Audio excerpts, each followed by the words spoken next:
Նախ եկեք հասկանանք Թուրքիայի ներսում ինչ է կատարվում։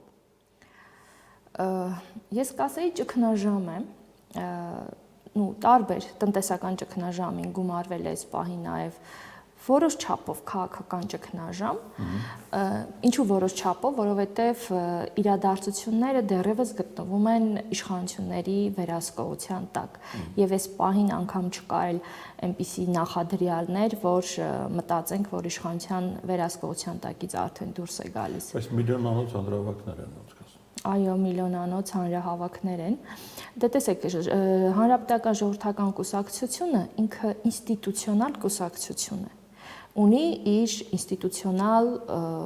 քաղաքական, տնտեսական, մշակութային եւ այս բոլոր էլիտաները։ Եվ եթե հաջողի ամբողջ Թուրքիան ոտքի կհանի։ Ես մի փոքր կասկածում եմ, որովհետև այս տասնամյակների ընթացքում Էրդողանի գլխավորությամբ իսլամը կարողացավ բավականին արմատավորվել Թուրքիայում եւ այս պարագայում այդ մարդիկ ավելի Էրդողանի կողմնակից են։ Մոսկվայի պրոֆեսորը ասում էր գյուղերը Էրդողանինն են, քաղաքները Իմամօղլուն։ Շատ ճիշտ բնութագիր, այո։ Դե նախորդ անգամ կամ անգամները դու ավելի ստույգ գիտես, էլի Էրդողանին փրկել է այդպիսի ճգնաժամերից Ֆիդանը։ Հիմա ում ձեռքին է այս հանգուցալուծումը։ Թերևս Ֆիդանի դերը կարելի է կրկնել։ Երբ հետախուզության վարչության պետ։ Այո, իհարկե։ 13 տարի նա եղել է ՄԻԹ-ի ղեկավարը։ Իմջալից ասեմ, քալն էլ պակաս կերպար չի, եթե մենք այդ տրամաբանությամբ գնանք, եւ վերջին տարիներին թուրքական ՄԻԹ-ը իսկապես բավականին շատ լավ աշխատում է։ Եվ դա երևում է արտաքին քաղաքականության իրենց այդ ամբողջ։ Այսինքն դրսից չեն խանգարում Թուրքիայի հիմա։ Ցույցերի հետ կապված ես կարծում եմ չէ։ Գիտեք, ոչ թե ավելի շուտ ես կասեի ցանկություն չկա խանգարելու այս պահին կամ դա օգտագործելու։ Ընդհանրապես Իմամօղլուն եւ Հանրապետական ժողովրդական կուսակցության ներկայացուցիչները բավականին մտերիմ են արևմտյան բլոկի հետ, հատկապես եվրոպական երկրների ղեկավարների հետ, եւ ես կարծում եմ, որ ցույցերը սկսելով իրենք ինչ որ ակնկալիք ունեին, որ գոնե եվրոպական երկրները ավելի մեծ այսպես Ֆիդանը հիմա Փարիզում է։ Ֆիդանը Փարիզում է, բայց իմ կարծիքով ուրիշ հարցերով է։ Եվ այստեղ պատահական չէր, որ ուրեմն Օզելը ՀԺԿ-ի ուրեմն ղեկավարը, երբ որ BBC-ին բան տվեց, հարցազրույց տվեց, ինքը ուղիղ բան արեց, այսպես սկսեց բողոքել հատկապես մեծ Բրիտանիայից, որ ինչու ձայն չեք հանում, թե ինչ է կատարվում Թուրքիայում։ Այսինքն նշանակում է, որ այս պահին եվրոպական արևմտյան պետությունները միտք չունեն խառնվելու Թուրքիայի ներքին այս ուրեմն այս ամբողջ իրադարձություններին, եւ ես կարծում եմ, որ դա թույլ է տալիս ենթադրելու, որ այսպիսի Էրդողան իրենց համար ավելի ձեռնտու է։ Ձերբակալել են, կարծեմ, Իմամօղլու փաստաբանին։ Բաց թողեցին։ Բաց թողեցին։ Այո։ Այսինքն այնուամենայնիվ կա տվյալ, որ վտանգավորության աստիճանը մեծ է։ Մյուս կողմից, էլի, մի քիչ անհասկանալի է, որ այս իրավիճակը մեծարշով ինքը Էրդողանն է խթանել։ Ձերբակալության փաստով։ Այո, ձերբակալության փաստով եւ տեսեք, այսպես կարկառուն դեմքը Իմամօղլուն է, որովհետեւ նա իր հակառակորդն էր։ Բայց գործը շատ երկար ժամանակ է նախապատրաստվել ու շատ դետալային է նախապատրաստվել, որովհետեւ Իմամօղլուի հետ միասին ձերբակալվել է։ Որովհետեւ պատրաստվում է հաջորդ ընտրություններին։ Այո, իհարկե, ամբողջ այդտեղ է, որովհետեւ վերջին շրջանում, իջև հատկապես ձերբակալությունը շատ մեծ ինտենսիվությամբ անընդհատ հարցումներ էին անցկացնում, թե ով ուրեմն հաջորդ ընտրություններին կհավակնի նախագահի պաշտոնի համար ու բոլոր հարցումներում, ընդ որում նաև իշխանական հետաքրքիր է, Իմամօղլուն 50+ ձայն էր տանում, իսկ Էրդողանի ու Իմամօղլուի միջև, այսպես ասեմ, ձայների տարբերությունը 10% տալիս էին։ Իսկ դա արդեն ահռելի թիվ է, որտեղ անցած անգամ ինքը մոտ 2%-ով է հաղթել Էրդողանը։ Այսինքն ռեալ ինքը ընդդիմադիր է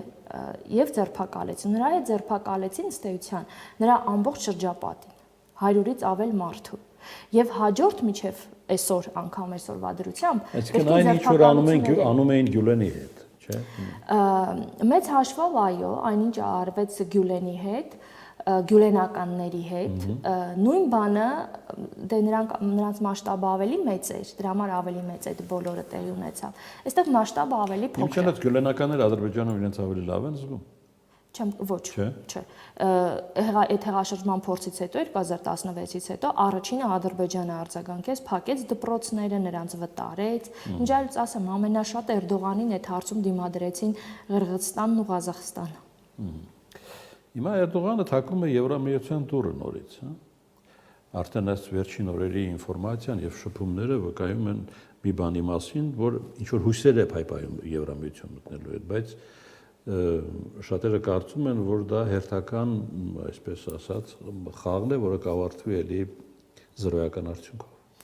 Ես այդ տեսակետին կողմնակից եմ, գիտեք ճիշտ է, տեսեք անգամ նախարարին էկոնոմիկայի կանչեցին, կարծեմ հիմա էլ դեռ ուրեմն Բրյուսելում է, այնտեղ Մաքսային միության հետ կապված քննարկումներ, այսինքն տնտեսական հարթակում իսկապես լուրջ քննարկումներ ա տեղի ունենում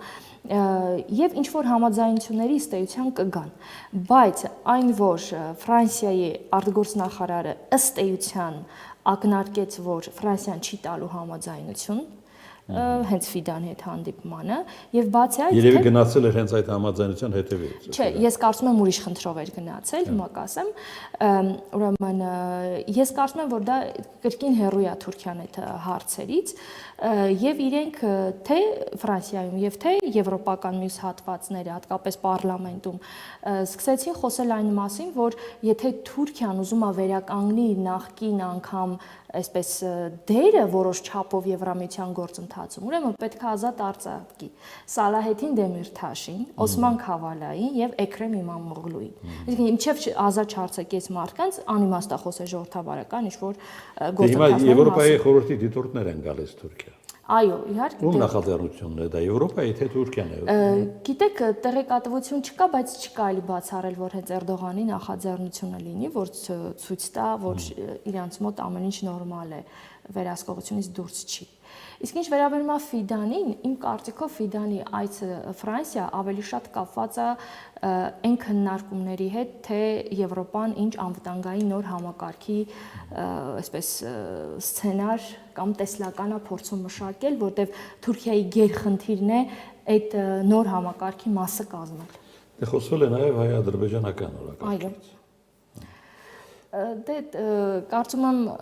տեսանելի էր, որ խոսվեր հայ-ադրբեջանական օրակարգից, որտեղ վերջին շրջանում եվրոպական երկրները կարծես թե այդքան նույն Միացյալ Նահանգների դեպքում այդքան ուղիղ Ադրբեջանի հետ չեն խոսում, չգիտեմ, այստեղ կարելի է երևի ինչ-որ բացատրություններ տալ, որքան որ Թուրքիայի հետ, ըստ էության Թուրքիային կոչ անելով, որպեսզի ինքը որոշ դրական դեր խաղա այս գործընթացում։ Այսինքն բանալին այնտեղ։ Այո։ Հա։ Այո, կարծիքով այո։